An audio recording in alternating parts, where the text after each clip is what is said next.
작년 12월 10일. 요거가 이제 작년 기준 마지막인데, 답변서 제출을 간과했어요. 1심 법원이. 그러니까 답변서 제출을 간과했던 게 뭐냐면 이런 상황이에요. 소장 부본이 송달되고 피고에게 소장이 송달되면 피고가 30일 이내 답변서를 내야 되잖아요. 30일 이내 답변서를 내지 않으면 어떻게 되느냐 부분서 256조, 257조를 보면 어떻게 되어 있어요? 30일 이내에 답변서를 내라라고 되어 있고 256조에 뭐 예외는 있죠. 그래서 여러분 객관식이나 사례형에서 공시송달의 경우는 그 적용이 없으니까 주의해야 되죠. 공시송달 꼭 기록형에서도 물어보고 사례형에서도 물어보고.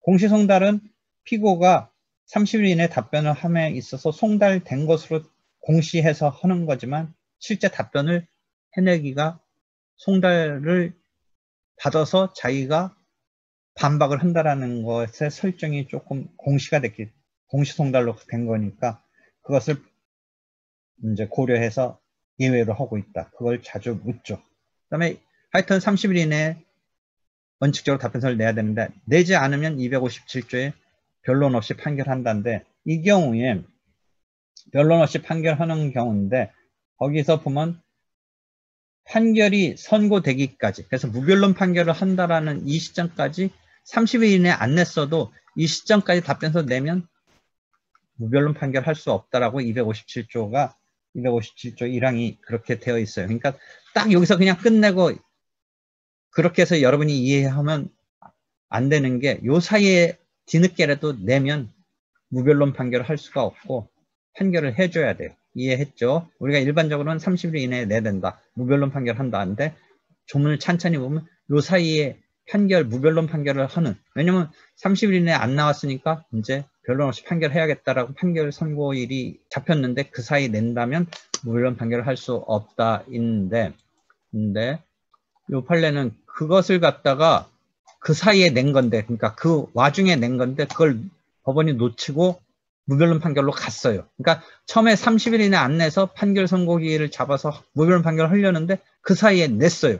냈는데 그냥 만연히 간과하고 무변론 판결을 선고한 경우에 항소심 법원이 이게 잘못됐으니까 1심 판결을 취소해야 되는데 이때 취소하고 그 다음에 환송을 해서 이 경우는 항소심은 1심 판결 취소하고 자판이 원칙인데 이 경우는 1심이 제대로 심리가 안 됐으니까 혹시 환송해서 1심에서 한번 다시 싸우게 해야 되는 거 아닌가 이 생각이 있기 때문에 환송할 수도 있다고 생각하는데 하여튼 환송하지 않아도 되고 직접 자판을 해도 되는데 직접 그래서 다시 판결을 할 수 있는지 해서 그렇다라고 본 거예요. 그럼 이 사안은 뭐냐? 항소심이 잘못됐는데 그냥 그걸 반영하지 않고 항소를 기각했어요. 그러니까 그 사이에 답변서가 나왔으면 그것에 따른 답변이 있는 정식의 재판 변론 과정을 거쳐서 판결을 했었어야 되는데 그냥 답변 없는 변론 없이 방어의 그 싸움을 실질적으로 변론에서 주장을 펼치는 과정 없이 판결을 했기 때문에 원고 승소 판결을 했는데 그 뒤에 대해서 항소심에서 괜찮다라고 항소를 기각했어요.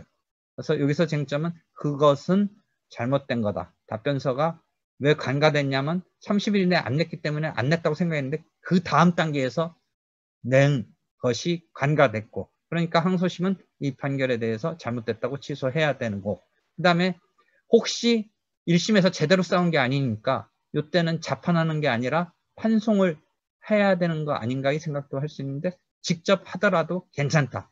판송하지 않고 직접 해도 괜찮다.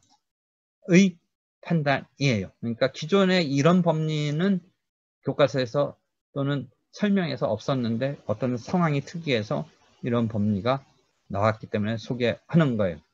실제 여기는 항소를 기각했네요. 그냥 항소를 기각했네요. 그러니까 항소를 기각했다는 것은 무변론 판결로 원고 승소된 게 계속 유지되는 거 아니에요. 적어도 항소가 기각됐으니까.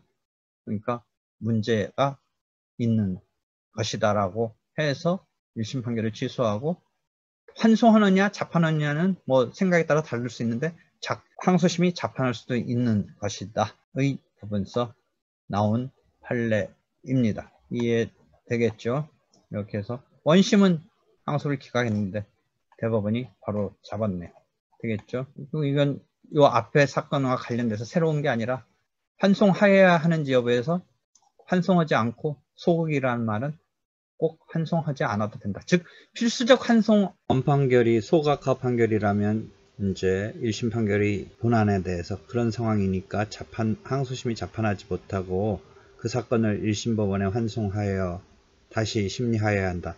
이런 거를 이제 418조 본문의 필수적 환송이라고 하는데, 이건 이제 그런 케이스에 딱 되느냐 뭐 그런 생각에 있어서 아니다.